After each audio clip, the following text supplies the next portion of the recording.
Hey guys, welcome back to Life Unfiltered. Today we have another guest on. Say hi, Steph.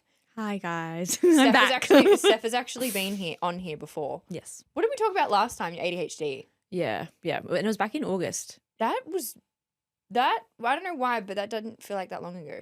Yeah, I know. I thought it was way before then, but Instagram doesn't lie, so that's what it Yes. says. Instagram is very right. Yes. And who better to get on than managing a crazy routine than you? So this is going to be a little bit of like a joint episode. It won't be so much like us like interviewing Steph, but more so us just like chatting over how to actually manage shit. Yep. Because if there is one thing that we know for sure as coaches is this is such a big topic that people think it's the thing to avoid, where it's the thing to actually lean in and focus on, where today is very much going to break down a whole different range of topics. And I definitely think for sure it's actually going to show people you can manage things a lot better than maybe you think you can. Oh, yeah. The biggest comment I always get is like, how do you manage it all? And like, how do you do it all? But it's just like, if you want it badly enough, you're going to be able to manage it. And at the end of the day, it's just putting structures into your life. Yeah. And it's really not that hard. There's no magic pill or magic way of figuring it out. It's like, if you want it badly enough, you structure your life and you get it done. Yeah, and you get it done and just follow the plan, not your mood. Oh, Because I think with that too, like adding into that, like if it's, say for an example, for some people will be very much training related as well. So it's like having to manage training when you don't feel like it, having to manage nutrition when you don't feel like it is the big one, where people negotiate with it. It's kind of like, oh, like I'll do it tomorrow or I'll do it next week. And it's like, how many times have you said that? If it's not falling into a structure, it's just going to keep getting pushed back. Yeah. And I tell my clients now, it's like, make training an appointment that you have to stick to. And I know this is something that you tell me a lot as well.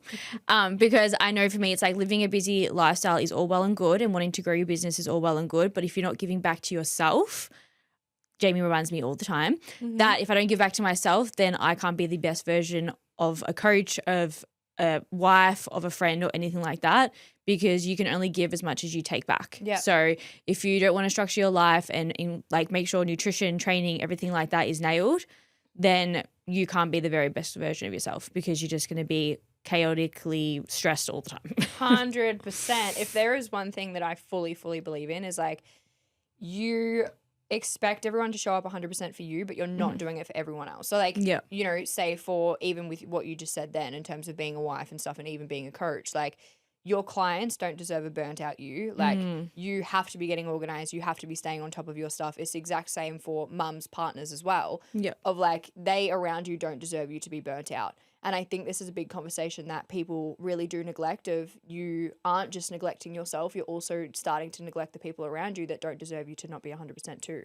Because it does happen, especially when we're not looking after ourselves. You know, we're more burnt out. We can't hold emotional space. I know that's actually a really big thing for me personally as a coach is, you know, clients come to us to talk about things. And like, say, for an example, if I've got something going on and then I'm not learning how to manage my habits and how I feel when people are coming to me. I remember when I first started to become a coach and I started to notice it, I started to get really overwhelmed and I was like, this is actually like why I have to have weekends that are my, you know, day off. Like I have obviously Sundays that are a complete me day purely because I can actually give my brain a second to feel better so that I can go back to clients and actually feel 100%, where people think it's not.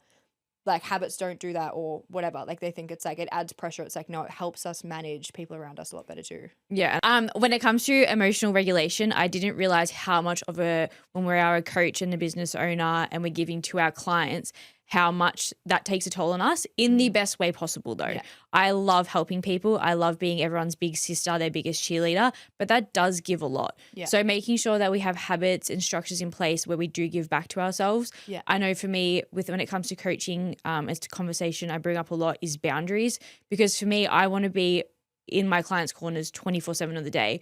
But at the same time, if I start getting burnt out, then we're making mistakes. We're not giving our all to our clients and things like that. Whereas if you have structures in place where it's like, no, I reply to them here, not in dribble drabbles everywhere. And on Sundays, which I'm going to try and implement too, is a me day. Yeah. Whereas I'm not going to do the groceries and then get a message from the client, quickly reply here and then quickly reply there, because that's not me giving my all. So it's like making sure that we have habits and structures in place in our life, in our business, to allow for us to be the very best version of ourselves. Yeah. And it may seem so simple, but you actually sitting down, replying to a client properly instead of doing it whilst doing 5 other things, you're actually going to be a 10 times better coach. 100%. Yeah, definitely. Yeah. It's like my one, like if I see a message from someone, if especially from a client, if it's a voice message, Mhm. I don't like multitasking with voice messages because normally if it's a client voice message, you always know it's like, they're like talking about something that you need Yeah. to really be present with, that I'm like sitting down focusing. Mm. And I think that's also something as well of like people see stuff and they're like, oh my God, I'm just gonna like rush and do it. It's like, yeah, but maybe you're adding to the overwhelm. So like, if I'm out and I'm trying to reply to a message that, can wait, if it's like literally 20 minutes for me to get in my car, Mhm. I'm not feeling overwhelmed. And I also feel like true my client that I actually am giving 100% as well. So I'm not burning out, especially when you're starting to multitask. It just leads to burnout. It doesn't do anything. Yeah, and exactly, like, obviously, I work at Lioness and then I work 9 to 5 as well, Yeah. and I can easily, like, be at my desk and quickly reply to hit, like, things here or there, but at the same time, then you're teaching your clients that, "Oh, you can reply whenever." So then the boundaries is going, and then the overwhelm comes over me. I'm already riddled with ADHD, so I'm already overwhelmed on a good day. And then I'm, like, just not giving back, and then by the end of the week, I'm exhausted because I've done this pattern constantly. Yeah. And I think that's something that I'm obviously one of Jamie's clients. I think that you do really well. And even just like as a friend as well, like you reply to the end of the day and like I'm not getting offended because you haven't replied all day. It's because you've put in healthy boundaries so that you don't get burned out. You're about to be a mum, so you've got to put in the boundaries. But it's like people just can't expect like, oh, you need to drop everything to reply to a text, because that's when you start getting like just emotional regulation goes out the window. This also comes down to like friends and stuff too as well. Like I think too, a lot of people when they have really busy seasons or seasons of chaos, I know for me I have to be very on top of like, okay, when am I replying to people? When am I answering messages and stuff? Or like calls as well from people of like if they're calling me at random times in the day where they know that I obviously have my phone with me. It's like, yeah, I have my phone with me, but I'm also working. So it's like if I have a season where I've got a lot to do, I'm not answering your call just because you're calling me. I need to be focusing on what I'm doing, where people feel guilty of that as well. Like clients will always say, I'm there for everyone else. It's like maybe it's your season of just knowing, like a season that comes in waves of like, I actually have to give up this for a little bit. If it is holding space for people. And like Belle and I spoke about this in the friendship thing, but I only have Belle and Az that can get through my do not disturb. They're the only two people. Yeah. Because it doesn't matter how I feel. I have capacity for them, where people outside of that, I'm actually going to check if I have capacity before I'd apply to you, because my capacity and how I run matters. Where sometimes we don't notice that there's a lot of things we can actually take out of our routine as well that can help us too. Yeah. Which I'm excited to go into that one. That one's like towards the end of the episode, but I think we'll leave that for there. But we'll leave it at that bit. Okay, working a 9 to 5, how do you structure your weeks? So Jamie is teaching me better ways with this. But first of all, Google Calendar is my best friend. Yeah. Because I do morning classes at Lioness and then I do PT clients after that, and then I go to my 9 to 5. So my days are all structured in my Google Calendar of when I'm doing classes, when I'm doing PTs, when I'm working. And then I've also started using Google Tasks. I found that really good. Oh yeah, Google Tasks is good. So in Google Tasks, I have like different categories depending on like coaching tasks. I have like floating tasks, important tasks, things like that. And it's just like structuring my days and knowing when I'm doing things, when things have to be like when the crunch time to reply to clients or when check-ins are. Fridays, I only work at Lioness, and that's one day that I time block. Yeah. So I don't necessarily time block on other days, only because I'm at like my 9 to 5, so it's a bit different. Yeah. But on a Friday, I'm very organized with time blocking, and I actually put a timer on my I saw a TikTok one day. The best thing ever. Yeah. Especially because I'm easily distracted. Yeah. So like I say to myself, I put my headphones in. I borrowed my mum's big headphones, so then everyone knows they're on my head and don't distract me. And I put them on, and it's like I put my timer on and I'm just going, that's all I'm doing for that moment. So maybe I'm doing client check-ins. Yeah. But in that moment, that's all I'm to focus on, because I am can be pretty bad with a bit of a scroll on my phone. So my phone's on do not disturb. That time is just for that whatever task I'm doing. Yeah. And I stick to that.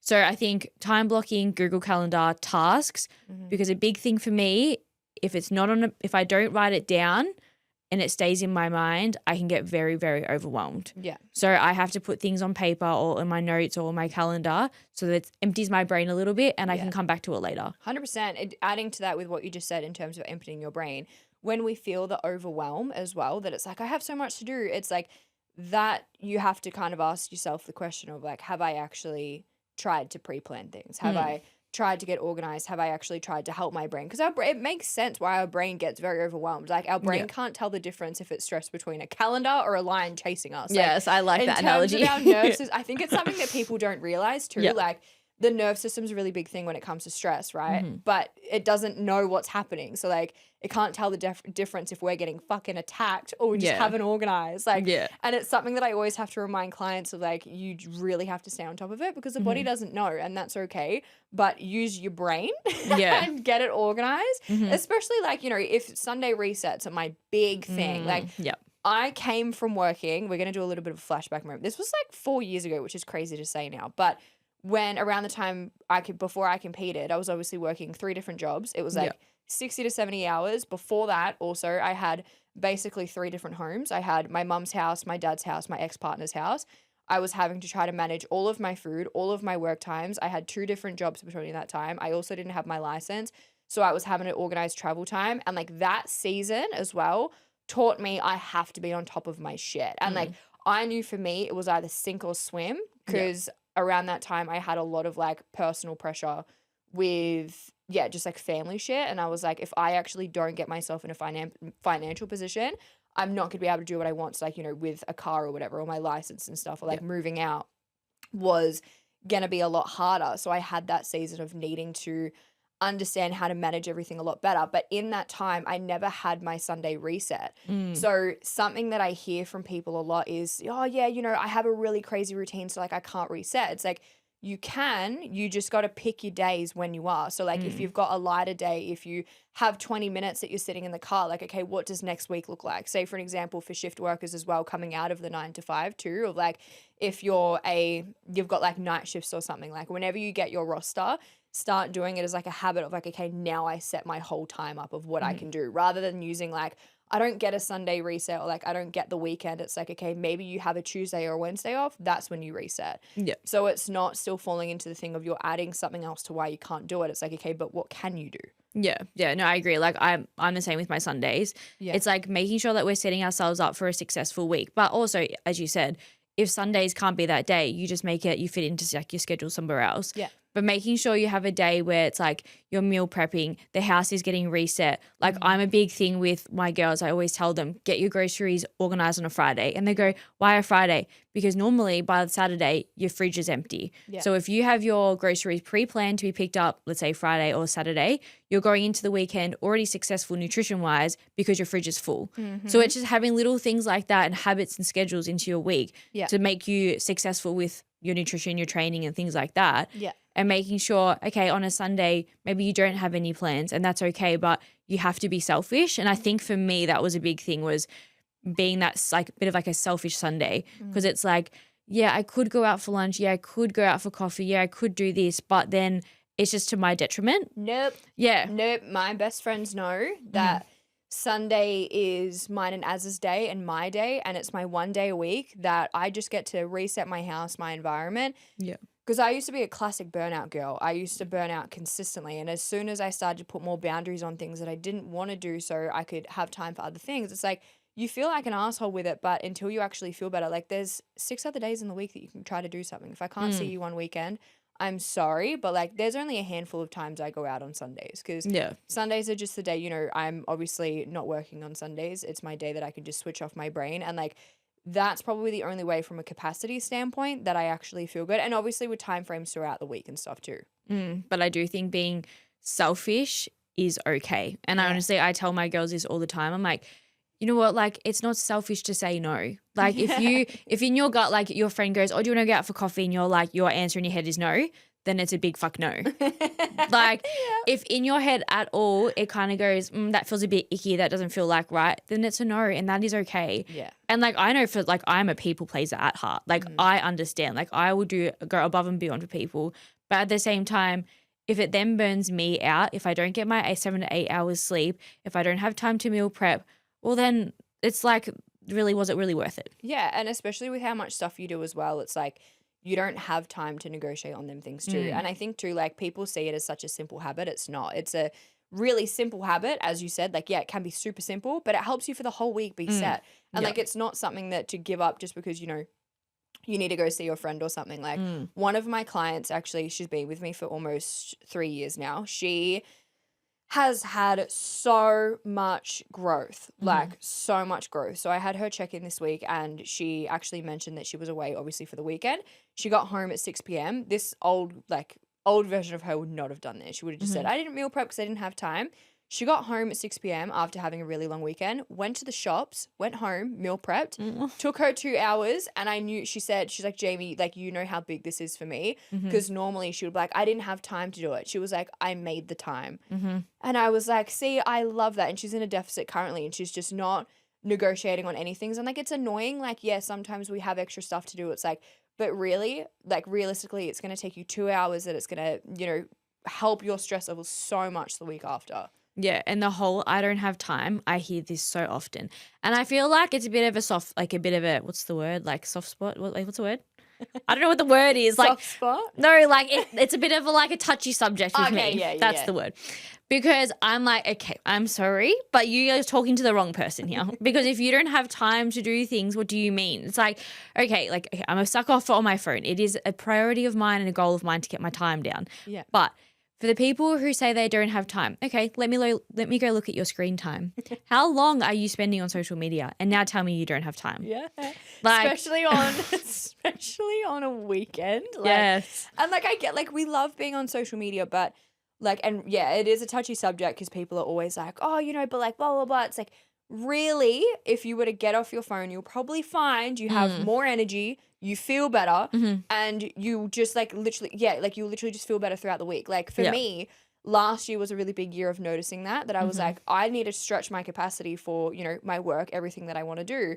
What do I need to get rid of? And that was something that I had to get rid of, that I would say, like, I didn't have time. I was burnt out. I was distracted. I was distracted because I was picking up my phone consistently. Yeah. And I was trying to multitask when I shouldn't have been multitasking. I should have been focusing on the one thing. It's like I'm in a challenge at the moment, and one of the things is don't go to the toilet with your phone.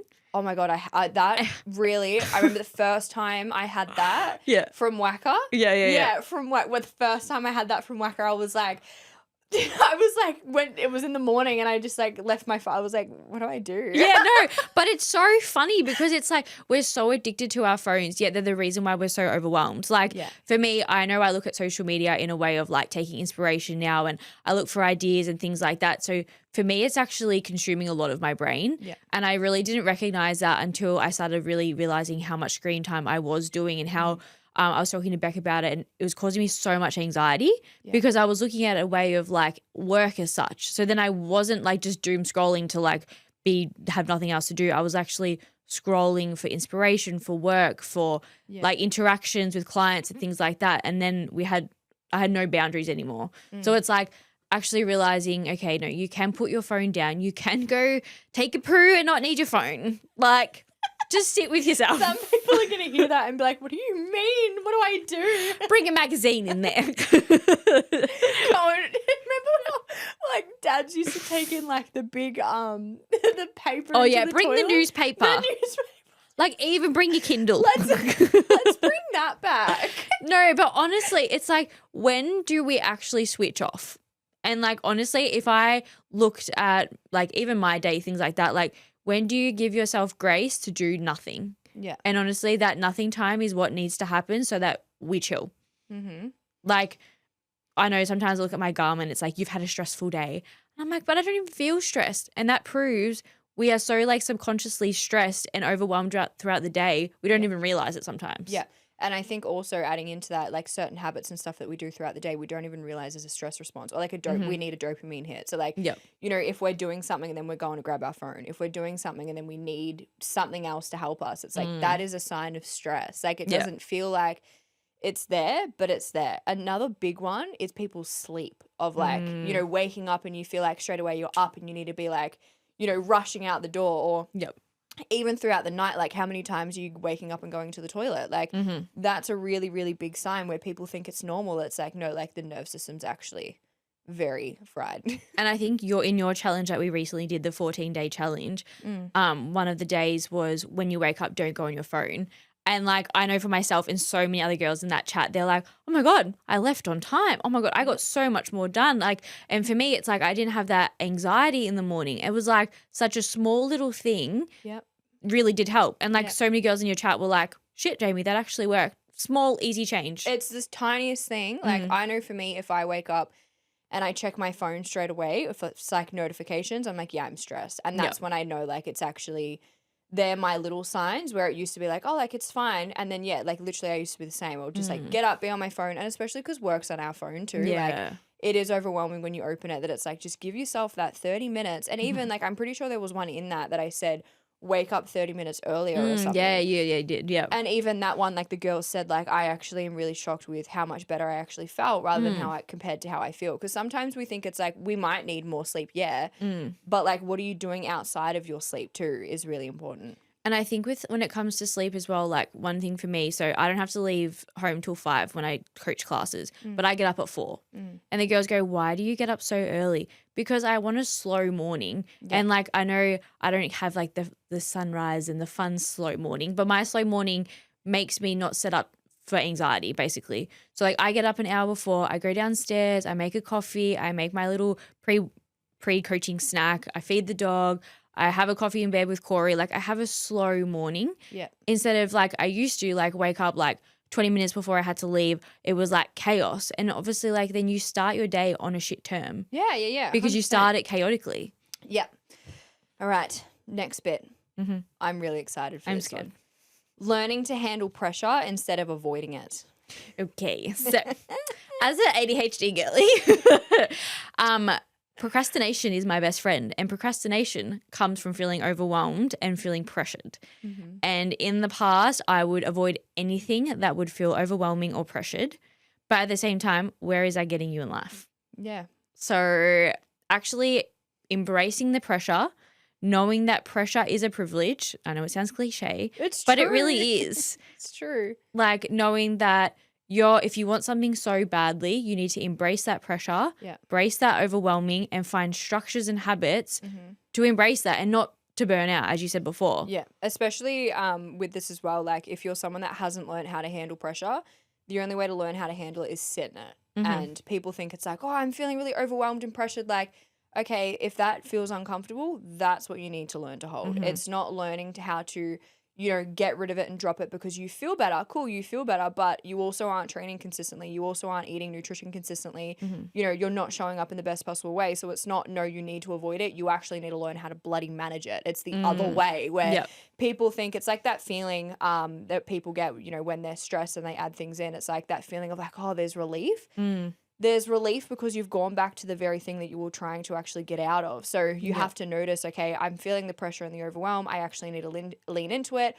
Over time, it will get better. Like, and it's literally what it is. Like mental capacity can be stretched where this is what people don't realize that they can hold. They just, try to get rid of it. Because it feels like, it does feel like shit, especially the first time. Like, we've had time frames of it that it's kind of like, oh my God, this is a lot. But then again, it's coming back, okay, this is the pressure. This is a season that I need right now. You know, I've got a couple more weeks like this. I'm just going to focus on what I can focus on. And it does get better every single time. And I think with that, like every single hard season we've probably had with pressure as well, we know how to manage it differently each time. So like now for me, if something comes up, there's a little bit more pressure. I'm like, okay, this is heaps better. Where it's like, what I've been training for 7 years now and the amount of shit that I've had that come in pressure, I only know how to manage it because I learned how to manage it. Yeah, no, 100%. And I think like if you, for example, like me and my coaching, like, yes, there's a lot of pressure and overwhelm working 9 to 5 and coaching, but it's the season that I'm in. And if I want coaching to be something eventually and something bigger than what it currently is I have to sit in that pressure and I have to deal with it and I have to learn how to deal with it and manage it. And I think making sure that we don't just run off and get scared of it. It's like kind of like New Year's resolutions. We start the year, we do so amazing for like 4 to 6 weeks. We were talking about this in the car. It's a touchy subject.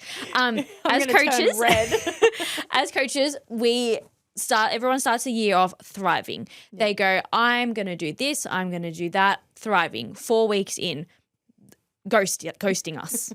They no longer exist because that overwhelm, that pressure has happened and it gets too hard, so we run away. Yeah. Because within that 4 weeks, we haven't made habits, we haven't made structure. And as coaches, we do try. We can only do so much. If we can only tell you how to do things so much, we're grown adults. If you don't want to implement that, that's on you.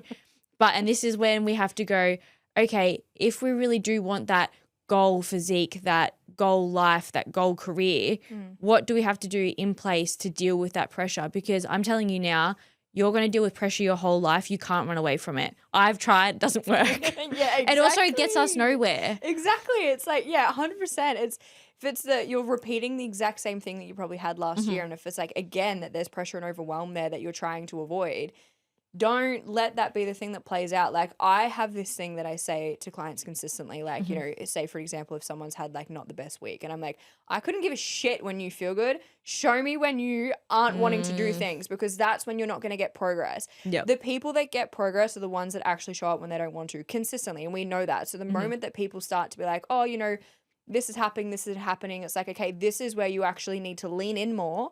Don't pull out, because you're not going to get the progress that you want. And you're not going to get healthier, and you're not going to get the life that you want. It's like literally you're just going to go around in circles completely if you don't actually learn how to lean into the pressure. And I think when it comes to coaching as well, like actually having that conversation with your coach, like last week for me was an awful week. And okay, I did skip. Can I jump in here? She's going to call me out. This is me jumping in here, because I don't want her to say that it's fine, because she fucking pissed me. I was like, so I always, when you've had clients for a while, you start to learn their trends. Of what happens when you don't get a check-in, you don't get a message, you just notice by their messaging and stuff, and I'm very good at picking up on it.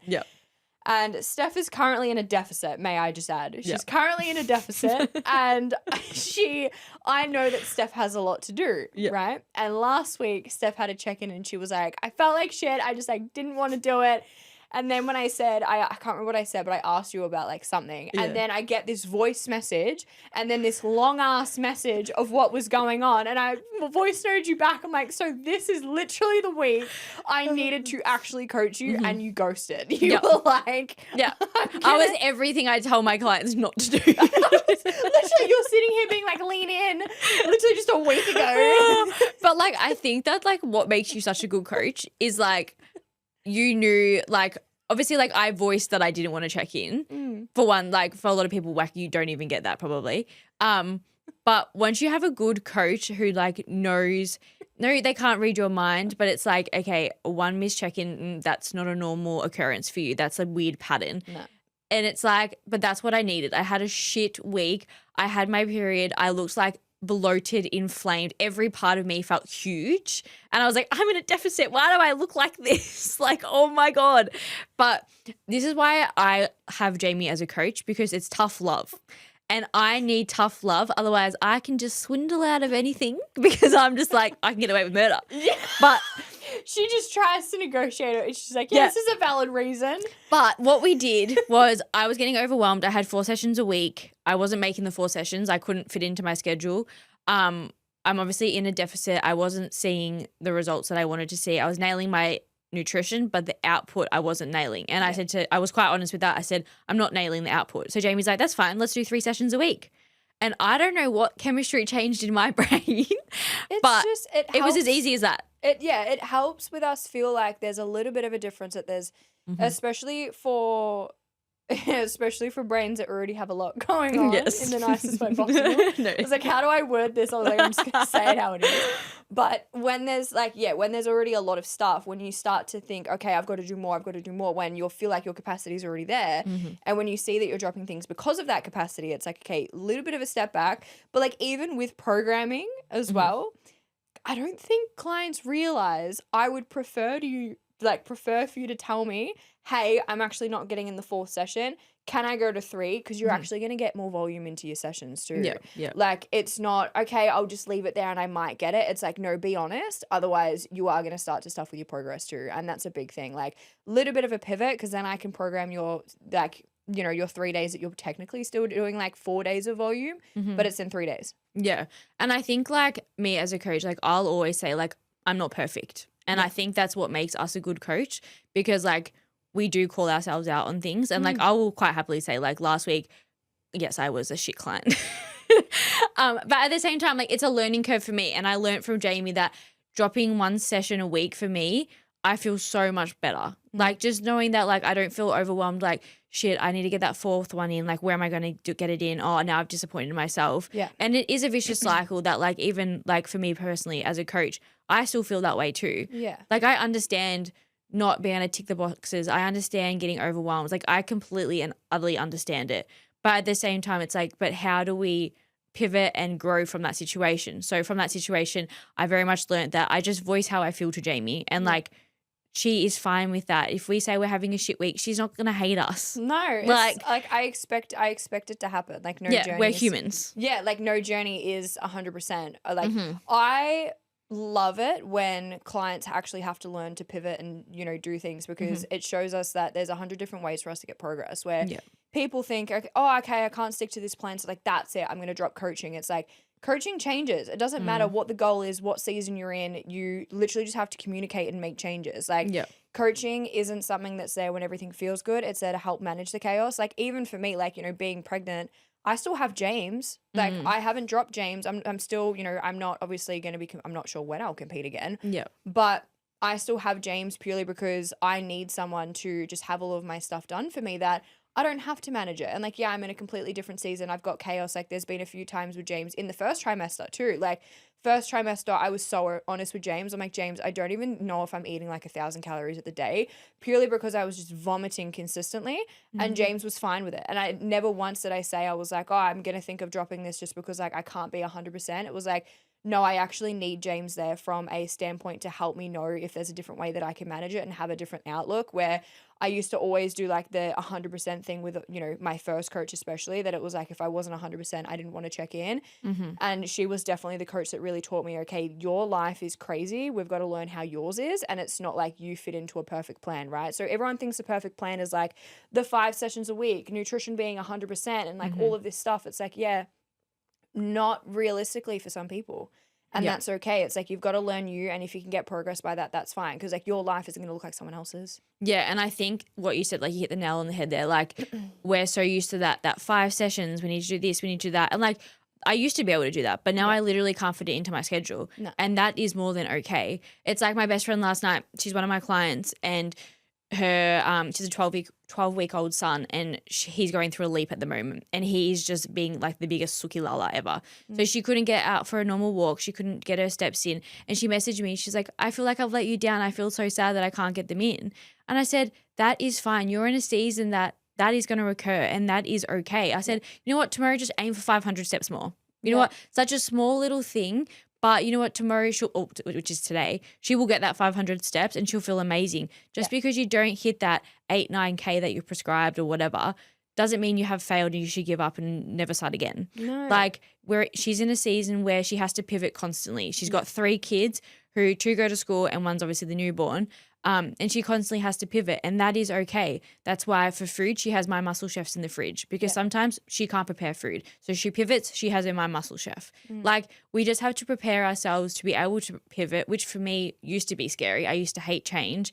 But the only way we're going to successfully get through life and get where we want to be is pivoting. Yeah, and meeting yourself where you're at. And it's, I think it takes the pressure off as well from the all or nothing thinking too of like, it means that I didn't do enough for progress or whatever. It's like, yeah, but maybe with you doing 70 to 80% of your capacity rather than trying to aim for 100% actually got you way further than thinking, oh, I can't do anything, so I'm not going to do anything at all. Like I had a client this week, she had really, really crazy hours with work last week and just admitted, she's like, I actually didn't train last week. She was like, she said after I sent her a check-in, she was very nervous for what I was going to say. And I'm like, I literally said to her, mate, no, that's good. I'm glad that you did that because you probably would have got overwhelmed. You probably would have felt like shit. And, you know, probably this week you would have been like feeling really yuck because you didn't actually have the capacity for last week. I'm like, you still focus on what you can focus on, which is her nutrition. She tried to still have habits there where that's literally pivoting. Like I said to her, I'm like, that's what pivoting it is. And that's what I want you to learn because it's more sustainable. Like trying to think your capacity is going to be 100% isn't sustainable.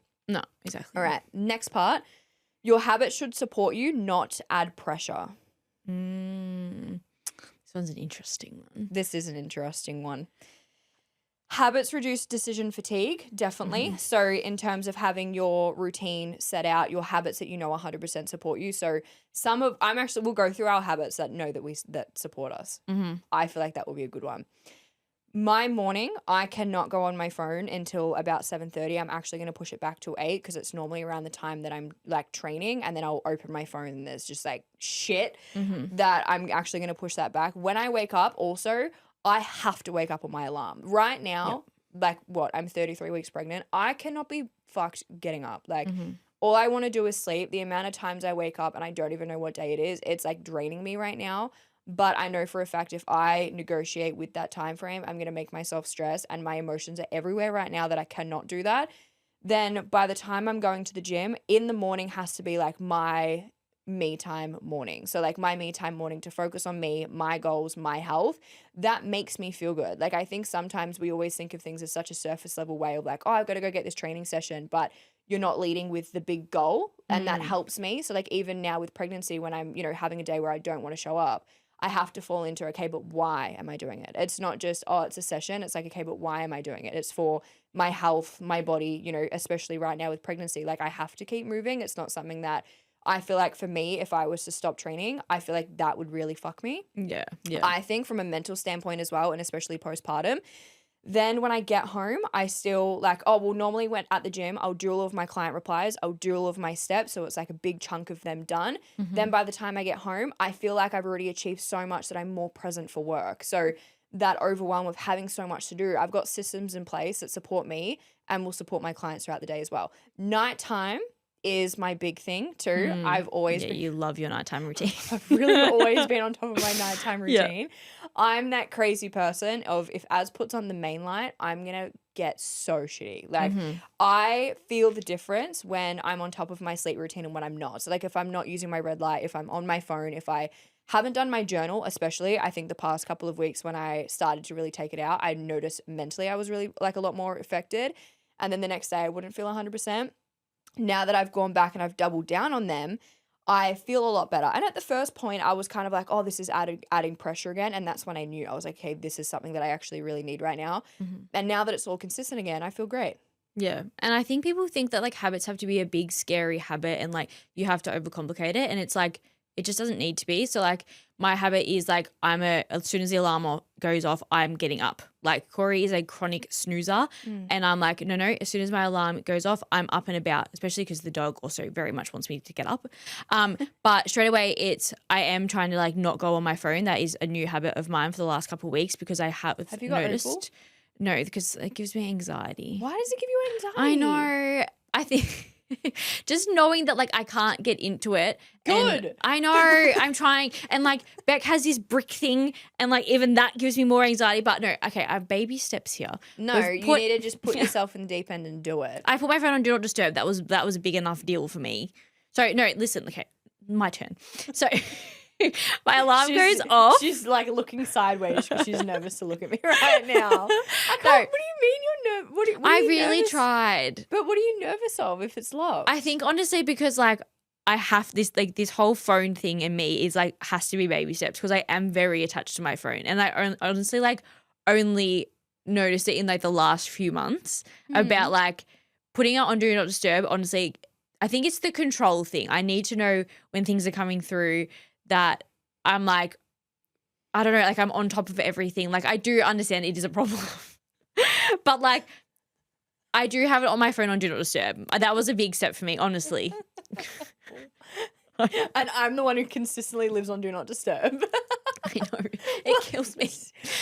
No, but like I do. Like as soon as I wake up, I don't go on my phone.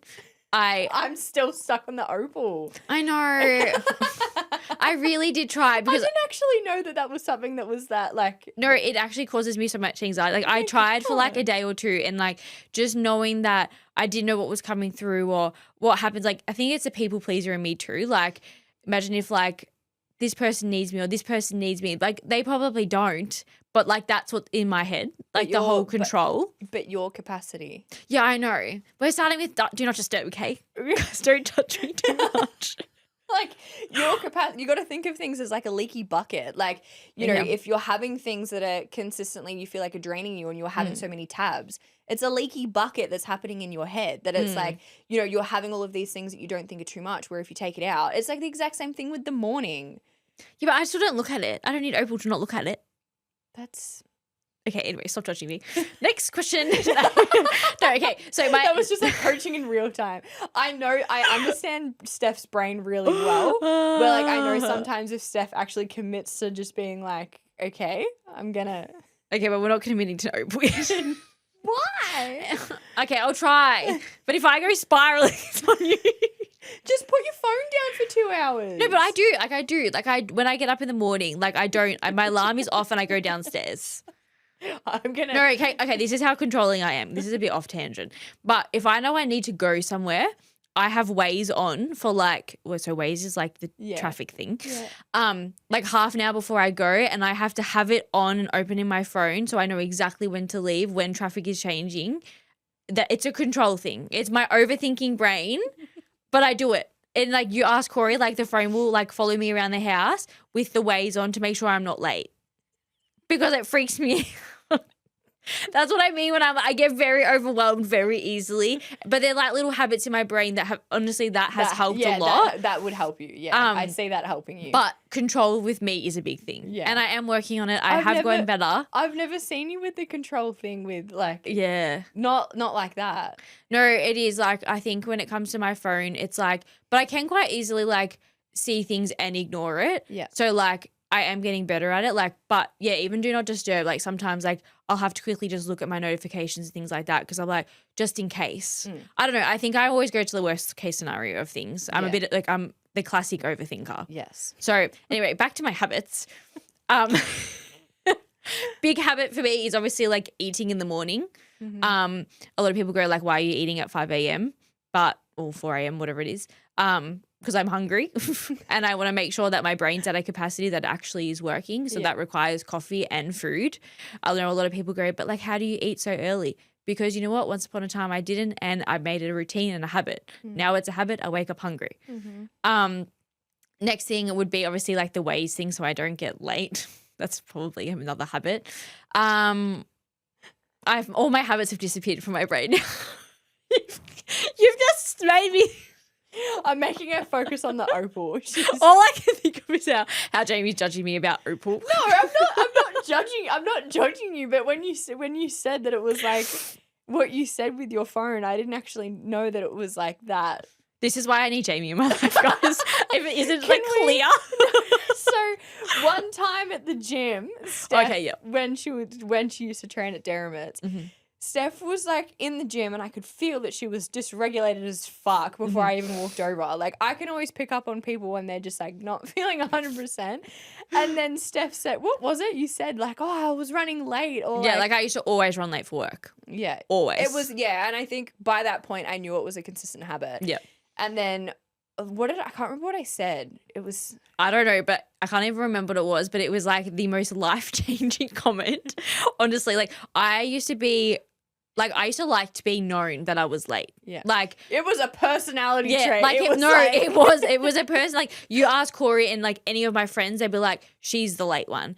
And I thought it was like a funny quirk of mine until Jamie pointed out how much anxiety it was causing me because like I would just like rush to everything. I'd be 5-10 minutes late to everything and things like that. And I think it was prior to me starting at Lioness or just about. And she was like, how do you expect to show up, actually like fully show up for your clients if by the time you get there, you're already overwhelmed, you're already rushed, you've already been stressed for the last hour. How do you then expect to actually show up as a good coach? And I was like, okay, that's a pretty good point. But no, that one comment, I can't even remember what you said. I think it was just like I said something, I can't remember what it was. I said something like you're literally starting your day, like you're causing your own stress or something. Like it was something simple like that. And like I'd honestly just never thought about it in that way. I just thought it was a fun, quirky thing about me. No. And I was like, no. You're actually causing yourself a hell of a lot of more stress that just wasn't needed. No, that just doesn't need to be there. But like that's just a small little habit. Yeah. That I just became like, as you said, a personality trait that I now I'm always trying to be early. Like, I'll always try and be Can like, I just say outside of this, like, Steph and I are best friends, so if we bicker to Oh, each yeah. other, like, It's normal. I just want to say, She's just 'cause I calling like, me I out. probably sound like a fucking bitch, but I'm like, this is literally just what we do. Like, I would rather me sit here and say things honestly than just be like in my head being like, what do you mean? No, but I feel like you need those friendships, and you need that friendship, that coach that are just going to be honest with you, because you could quite happily tell me, oh, it's fine being late. You can keep that as your personality No, trait. that's an echo chamber that keeps Yeah. you in the exact same position. Yeah, And exactly. that for myself makes me feel disgusting. No, but that's why, like, I think for you, you do that so well. And you know what? If you. people hate it, that's Yeah. a them problem. Yeah, Like, at that's- the end of the day, you don't say it you do not have a mean bone in your body. Like, No. you are saying it to only benefit the client. Yeah. And it's like, you didn't say that to call me out, to feel nasty or anything like that. You're like, Steph, if you start actually running early, maybe life will be a little bit easier. Yeah, I just like on that, it's probably been the biggest thing for me to learn because like I can see things for what it is, but then sometimes people get really offended. And I've had to really separate, like, if you get offended, and I've said it in a very, like, I'm doing it in a lot. Like, sometimes I'll, like, joke around and be like, what the heck? But, like, I'm generally doing it because I'm like, no, like, I'm doing it in a loving way of just, like, calling you out and letting you see something different. Like, I would rather that friend than friends that, you know, don't actually say things for how they are 100%. Like, if you were to come for me to something, if I did something wrong, I would love that so much more if there was something that even as a coach, like if you came to me as a client thing, I'm like, no, I love that. That's great. And like, it takes the pressure off it too, where people, people get offended by things very easily. Yeah. And I think I think that I've had to do a lot of work on that. I've been like, okay, if they're getting offended, that's a them problem, not an I problem. Yes. And like, I think I've had to, like, as a people pleaser, I've had to do a fair chunk of work on that, because like, I might feel really, really passionate about something, and in the past I would say nothing, yet like it was riddling me with anxiety. Like, I may not have agreed with something and I wouldn't say it, and then the people pleaser in me would just go along and just stick with this person or whatever, but then realize like I didn't agree with it. Yeah. Yet now I've learned that no, I'm allowed to speak up, and if they don't agree, that's a them problem. And I think I don't know if this client will be listening, but I do love you before I say this. I had a client who she just wasn't sticking to anything. And I said to her one day, do you want to cancel? Like, in the most loving way possible. And she was like, oh my gosh, I've been so scared to ask you, but I think that's what's best for me. And it's just like, be that coach that you would need. And it's like, I knew that right now in her season, like, she's better off doing other bits and bobs, which is still keeping her active, but coaching just wasn't for her. Yeah. And it's like, I think being that tough love, straight up coach is what people need. And I think people who just butter coaching and make it what they want to hear, that's who will never get progress. Yeah, 100%. It's especially if you come into coaching and you have like a certain way that you want everything and not in another way, that also is, you're just putting yourself in the exact same position where rather it is, I just want to say with that too, it's a really big trust thing with people as well. You have to trust your coach. Like, I can always notice the difference when which clients have come from word of mouth and if they haven't followed me for a long time to the ones that have, to the ones that actually fully trust when I do something differently, rather than when some people, when I do things, it takes them just a little bit longer for them to fully trust the process until they see it, where it's a very, it's like with coaching stuff, like it is a really big trust thing in that too. Yeah, exactly. And I think it's like also coming back to like the why behind things. So it's like, you didn't just turn around to me one day and go, you're late to everything, you're a failure. Like, it was like, okay, you're late and that's causing you this. It's like, I program you like this because of this. I've put you down to 3 days of training because of this. Like, explaining the why to a client, I think, is huge. Yeah. And I think that allows trust to happen, because it's like, I can easily give you a generic program or a generic response or a ChatGPT response or things like that. But that's not what the client needs. They need to understand the why, because then the why will then allow that trust to occur. Yeah, definitely. Okay, next one. We kind of already touched on this, but audit the habits that don't add value. Screen time, sleeping in, complaining instead of planning. Oh, the complaining. when I jotted this down, when I was jotting this down when I was getting ready, I always do this in what I notice with people. Like, I always do podcast episodes by trends that I see.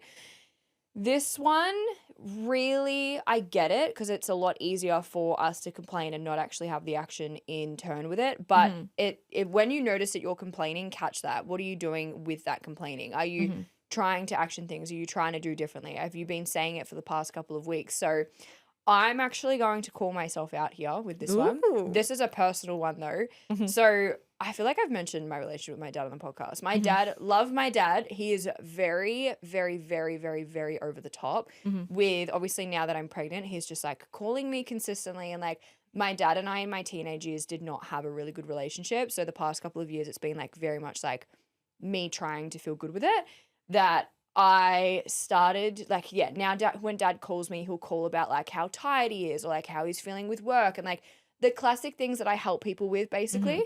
That when I look at his habits, he drinks all of the time. He smokes all of the time. He stays up really late. He, you know, like dad's, oh my God, dad's breakfast. There is no, when I tell, like, if dad was to come to me and say that he wanted to make a lifestyle change, I would have to say no because I'm actually concerned if dad was to stop, like, actually eating meat pies, his body would shut down. Is he a tradie? No, he's not. He eats meat pies in the morning, a monster, and smokes like insane amounts that I'm scared if he wasn't, it would actually cause like some harm, right? So to and Az is very much like this. Everyone knows this on the podcast, but I was complaining to Az about my dad, like probably it was every week at this point that it was just getting too much. And especially like with pregnancy hormones, it was just draining me that I was like, having to hear the same stuff and I'm like, but what are you doing about it? Like, what are you doing? And then I was getting shitty at dad that he wasn't doing anything about it, but then I was complaining to Az, but then also not telling dad how I was feeling. Yep. And then Az said, he's like, okay, you've actually like complained about this for the past couple of weeks. What have you done about it? What have you like planned an action to do? And I was like, fuck sake. So I had to open the conversation with dad and just say like, look, like, I love you, but there's certain conversations that you're coming into that it's just the same repeating thing. And I'm like, I know that things are really hard, but like, it's not, yeah. I like it. It was a big one, but yeah, like even for me, I had to notice like, okay, I'm complaining, but like, what am I actually doing about it? And like, I can do this with like, I used to do this with my training sessions, my nutrition, like even with work stuff, I used to do it, but like, what am I actually doing to change it? And this isn't like a really big habit that people get stuck in too. And I think when it comes to complaining, it's like people like playing the victim. And it's like, well, you can only play the victim for so long before you're going to get nowhere. Yeah. So it's like you can complain. I know for me, it's like with my 9 to 5, like as a department, as a team, we said we'd go into this year feeling more positive. Yeah. Because you know what, if you go into a workplace or into any space and you're complaining straight away, you're obviously going to be negative straight away. Yeah. So it's like your day will be shit because the whole time you've walked in and you've gone, I'm tired, I don't want to be here, I'm hungry. Well, straight away, of course, then you're going to have a shit mindset and you're going to have a shit day because you're complaining. So it's like, stop being that victim and just going, okay, you know what? I'm here because, you know what? I need to pay my bills. I need to pay my mortgage. And you know what? Start thinking about the 3 things that you're grateful for. Yeah. Yesterday, I put up a post on my story about tell me what you're grateful for. That was good. And honestly, I loved it. Like, some were really funny. Some girls like my Botox. And you know what? If that's getting you through the day, then that's fine. Yep. And I think we forget to think about what we're grateful for. We just like complaining and we like playing the victim because at the end of the day, playing the victim lets us get away with things. Yeah.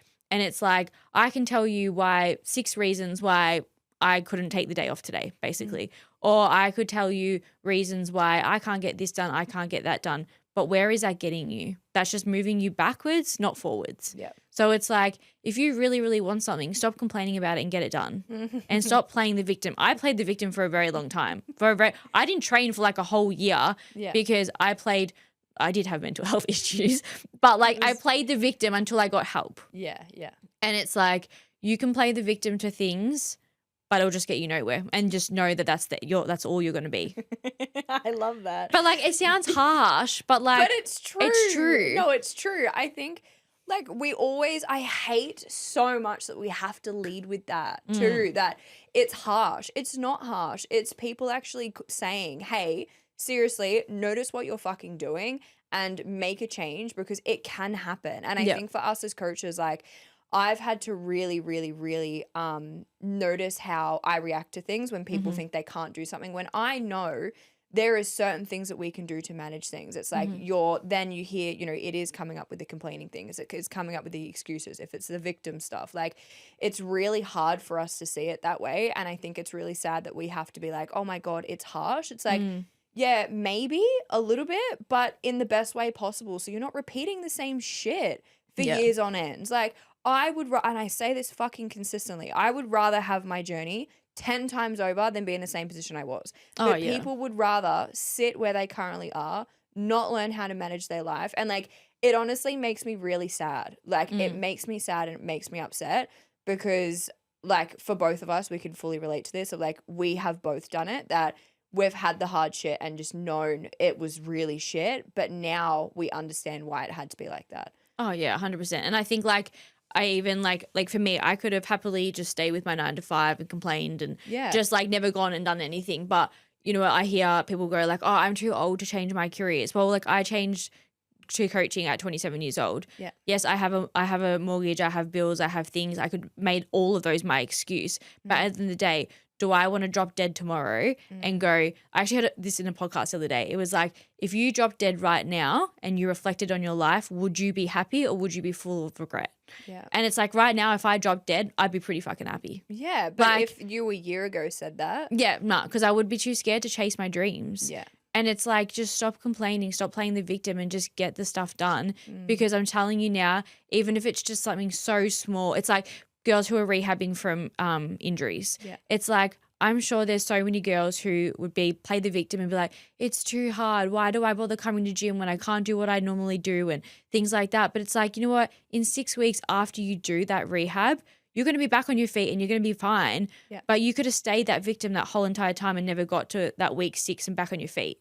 It's like you have 2 decisions to make. It's like be the victim or just get the shit done, do the hard yards and actually get somewhere in life. And I think that's what people have to, and like, going back to the injuries, like I see so many girls coming to the gym, they're doing their rehab and they're back on their feet in 6 weeks or whatever. But you could have just played that victim and never done it. Yeah. I have a client currently, she's probably listening to this, but she's in a deficit. She's always had a little bit of knee like issues that we're kind of just like working through at the moment. Yep. And she has not once used it as a reason to why she couldn't do the deficit. She couldn't control things. You know, there was some weeks where her knee was really sore that she couldn't have trained or whatever. Her like biggest thing that she's learned is the pivoting thing of like, actually right now I need to do with what I can. Yesterday she ran 5Ks with her knee. And that's crazy. And she said it started to hurt around 3, but she's learning to work with it rather than, oh, I'm sore, or like I've got this and I've got that. Like that was like a very honest little bit, but it's just, we just see it so much. And I think in that too, like you have your body for the rest of your life. You have this life once. And just like knowing from the other end of how much we used to negotiate with things or how much we would throw reasons, fuck that. Yeah. And it's like work on your mindset, give back to yourself. Like, oh my God, mentally, biggest, like I feel like fitness journeys is self-development on crack. That could be a slogan. That's what I feel like is like. No, it is though. Yeah, because like if you don't, whatever it is, like mentally, if you feel like there's a barrier there, fitness and nutrition is going to force you to see it for you to get progress. And that's what I love. Like for me, you know, when I was 51 kilos to now, it made me change as a human completely. So I got progress. I fucking love that. Where people think it's a really bad thing. It's like, no, it's not. It's like I posted a story the other day about I've put on, since I was on stage, I've put on 15 kilos. Yeah. And yes, I look so different. But you know what? I've gone through that journey and I could play victim and be like, oh my God, I wish I still looked shredded. Oh my God, I put on 15 kilos. But you know what? It was a journey that I got to share and the girls were like, oh my God, look how good you look now. And oh my God, you did look amazing back then. But oh my God, look how far you've come. Yeah. It's like you go through these cycles of life, good, bad, ugly, whatever, to grow, to live. I have a client currently who just started with me who has horrific family circumstances with her husband and things like that. But she wanted to start PT to show up for herself. Yeah. And I was like, you girl could be playing the victim right now. And I'm like, you are showing up for yourself. I just want to add something in that with what you just said. This is like a touchy subject, but when we have family issues, a big thing for me personally is no one else is really showing up for me right now. I feel very like, let down by people around me. Everyone else has got their own shit going on and I need to support myself. So I'm actually going to do something rather than using it as a reason why I can't. Mm-hmm.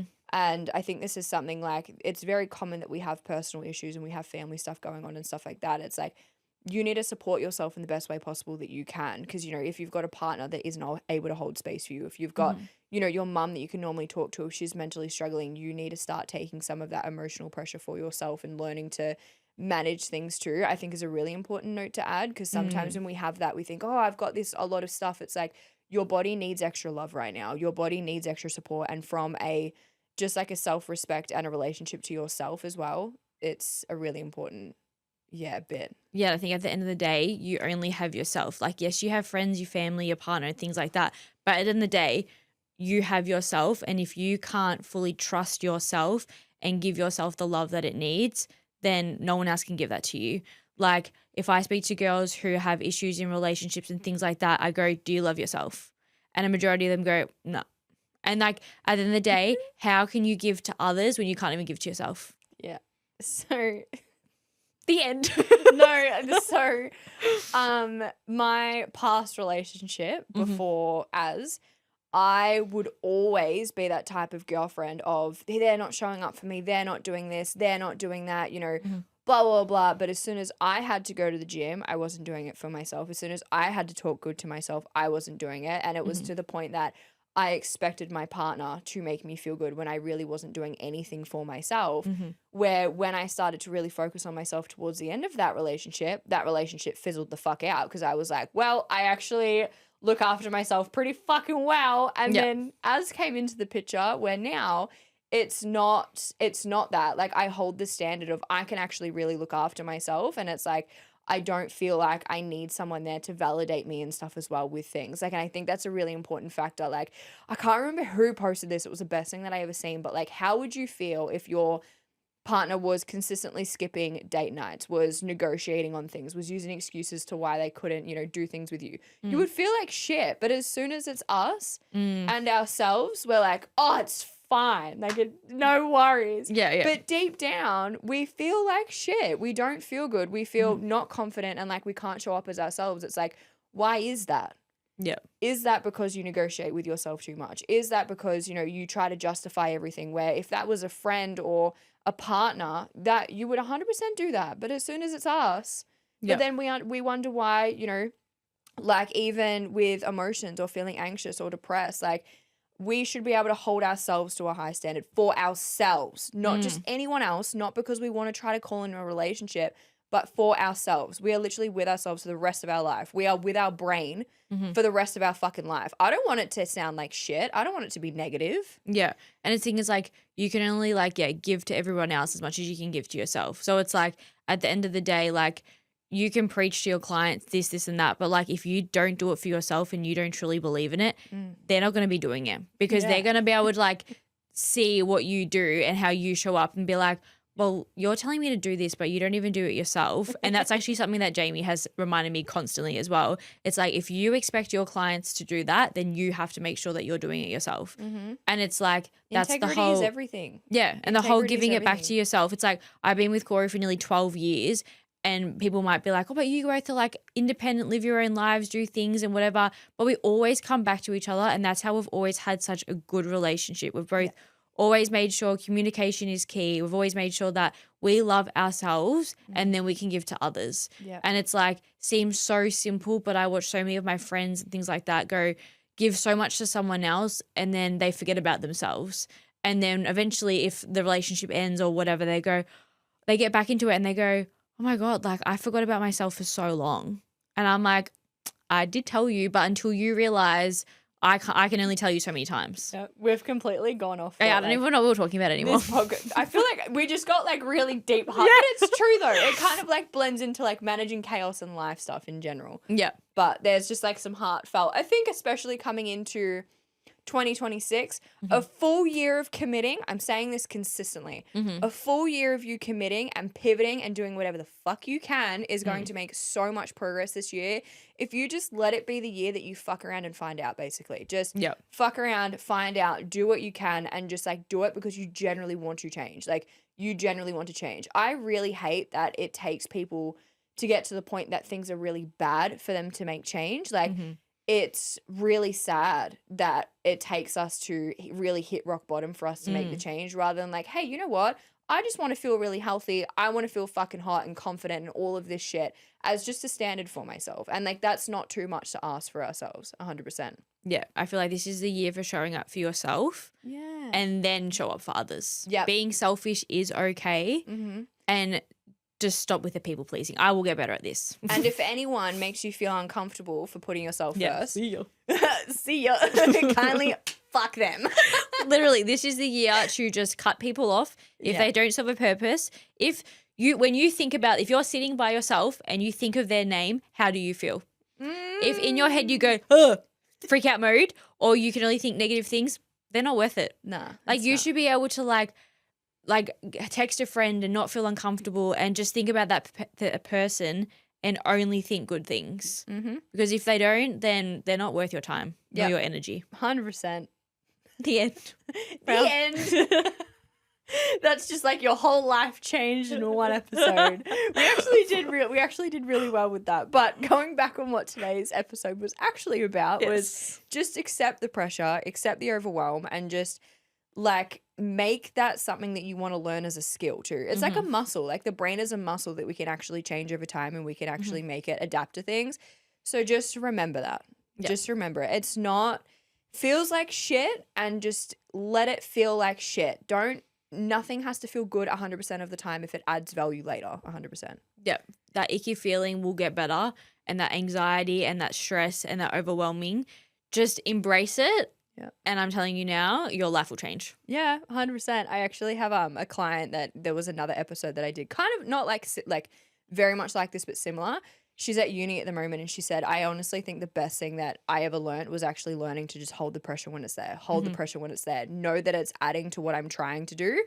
And like, even for me, my brain, it helps so much. Like, at the moment, like, you know, I'm having pressure with new things that we're trying to do in Emerge, that I'm like, I'm feeling the pressure. It'll be good in a couple of months. Exactly. You just got to reframe it. It's like, okay, it's there, but it's adding, and it's not something that's, Okay, we're just going to keep rambling, so we're going to end today's episode. We'll talk to you guys in the next one. Bye.